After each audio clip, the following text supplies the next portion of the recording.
بسم اللہ الرحمن الرحیم۔ اسلامک قصے دیکھنے کے لیے چینل کو سبسکرائب کیجیے۔ حضرت مالک بن دینار رحمۃ اللہ علیہ کی توبہ کا سبق آموز واقعہ۔ مالک بن دینار رحمۃ اللہ علیہ سے ان کی توبہ کا سبب پوچھا گیا تو انہوں نے کہا، میں ایک سپاہی تھا اور شراب کا رسیا تھا۔ میں نے ایک نفیس باندی خریدی اور وہ میرے دل میں خاص مقام کی مالک بن گئی۔ اس سے میری ایک بچی پیدا ہو گئی۔ میں اس بچی کو حد سے زیادہ پیار کرتا تھا۔ جب وہ زمین پر گھسیٹ کر چلنے لگی تو میرے دل میں اس کی محبت اور بڑھ گئی۔ وہ مجھ سے مانوس ہو گئی اور میں اس کے سامنے جب شراب لا کر رکھتا تو وہ آ کر کھینچا تانی کر کے میرے کپڑوں پر شراب بہا دیتی۔ جب اس کے 2 سال ہو گئے تو وہ مر گئی۔ میرے دل کو اس کے غم نے بیمار کر دیا۔ 15 رمضان کو جمعہ کی رات میں شراب کے نشے میں مدہوش تھا۔ میں نے عشاء کی نماز بھی نہیں پڑھی تھی۔ میں نے خواب میں دیکھا کہ سور پھونکا گیا اور قیامت قائم ہو گئی۔ مردے قبروں سے اٹھائے گئے اور تمام مخلوق جمع ہو گئی۔ میں بھی ان میں تھا۔ میں نے اپنے پیچھے سے آہٹ سنی۔ مڑ کے دیکھا تو ایک بہت بڑا اژدہا ہے، کالے رنگ کا، آنکھیں نیلی ہیں، منہ کھولے میری طرف دوڑ رہا ہے۔ خوف و دہشت کے مارے میں بھاگا۔ راستے میں ایک صاف ستھرے لباس والے شخص کے پاس سے گزر ہوا۔ میں نے سلام کیا، اس نے جواب دیا۔ میں نے کہا، بابا مجھے اس اژدہا سے پناہ دو، مجھے اللہ تعالیٰ پناہ دے گا۔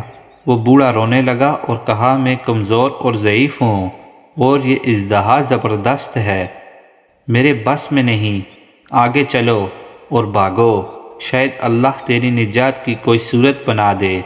میں بھاگنے لگا اور ایک بلند جگہ پر چڑھ گیا۔ ادھر سے میں نے جہنم کے طبقات کو جھانک کر دیکھا، ان کی ہولناکیاں دیکھیں۔ قریب تھا کہ اژدہا کے خوف سے میں ان میں گر جاتا، مگر مجھے کسی نے آواز دے کر کہا، چلو یہاں سے، تم یہاں کے رہنے والے نہیں ہو۔ میں اس کی بات سے مطمئن ہو گیا اور وہاں سے واپس لوٹا تو اژدہا میرے پیچھے تھا۔ میں پھر اسی بوڑھے کے پاس آیا اور کہا، بابا میں نے آپ سے درخواست کی کہ اس اژدہا سے میری جان چھڑاؤ، آپ نے کچھ نہیں کیا۔ وہ بوڑھا پھر رونے لگا اور کہا، میں ناتوانا ہوں، البتہ تم اس پہاڑ کے پاس جاؤ جہاں مسلمانوں کی امانتیں ہیں، اگر تمہاری کوئی امانت ہو تو وہ تمہاری مدد کرے گی۔ میں نے دیکھا چاندی کا ایک خول پہاڑ ہے اور اس میں جگہ جگہ سوراخ اور روشن دان ہیں اور پردے لٹکے ہوئے ہیں۔ ہر روشن دان پر سونے کے 2 بچے ہیں اور ان کے قبضے یاقوت کے ہیں اور آرائش موتیوں کی۔ ہر پٹ پر ایک ریشمی پردہ ہے۔ جب میں نے پہاڑ کی طرف نظر دوڑائی تو فوراً اس کی طرف بھاگا اور اژدہا میرے پیچھے تھا۔ جب میں پہاڑ کے قریب پہنچا تو ایک فرشتے نے آواز دی، پردے ہٹاؤ، دروازہ کھول دو اور سیدھے کھڑے ہو جاؤ، شاید اس حاجت مند کی یہاں کوئی امانت ہو جو اسے اس کے دشمن سے نجات دلائے۔ میں نے دیکھا پردے ہٹ گئے اور دروازے کھل گئے اور ان روشندانوں سے بہت سارے بچے میری طرف جھانکنے لگے۔ ان کے چہرے چاند کی مانند تھے۔ اژدہا بھی میرے نزدیک پہنچ چکا تھا۔ میں حیران رہ گیا۔ ان بچوں میں سے ایک نے چلا کر کہا، ارے سب آؤ، اس کا دشمن اس کے قریب آ گیا ہے۔ چنانچہ جوک در جوک کھڑے ہو کر جھانکنے لگے۔ اچانک میری وہ بچی جو مر گئی تھی وہ بھی ان کے ساتھ جھانک رہی ہے۔ جب اس نے مجھے دیکھا تو رونے لگی اور کہا، ہائے یہ تو میرا باپ ہے۔ پھر اس نے نور کے جرمٹ میں تیر کی تیزی کے ساتھ چھلانگ لگائی اور میرے سامنے آ کر کھڑی ہوئی۔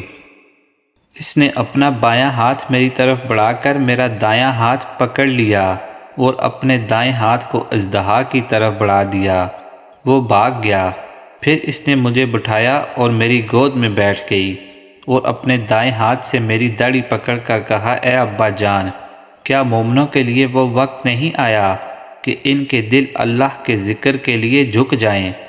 میں رونے لگا اور کہا، اے بیٹی تم لوگ بھی قرآن کو جانتے ہو؟ اس نے کہا، ہم تو تم سے بھی زیادہ قرآن کو جانتے ہیں۔ میں نے کہا، اژدہا کے بارے میں تو کچھ بتاؤ۔ جو مجھے ہلاک کرنے کے در پہ تھا۔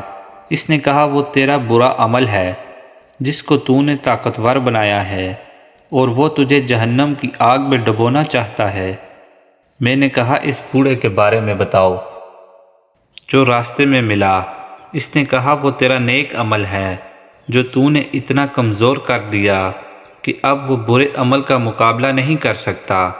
میں نے کہا اے بیٹی تم اس پہاڑ میں کیا کرتی ہو؟ اس نے کہا ہم سب مسلمانوں کے بچے ہیں، ہم یہاں قیامت تک رہیں گے، تمہارے انتظار میں ہیں، جب تم آؤ گے تو ہم تمہاری سفارش کریں گے۔ مالک بن دینار فرماتے ہیں میں گھبرا کر اٹھا اور صبح کو میں نے شراب چھوڑ دی اور اس کے برتن توڑ ڈالے اور اللہ تعالیٰ سے توبہ کی، تو یہ میری توبہ کا سبب ہے۔ سبحان اللہ۔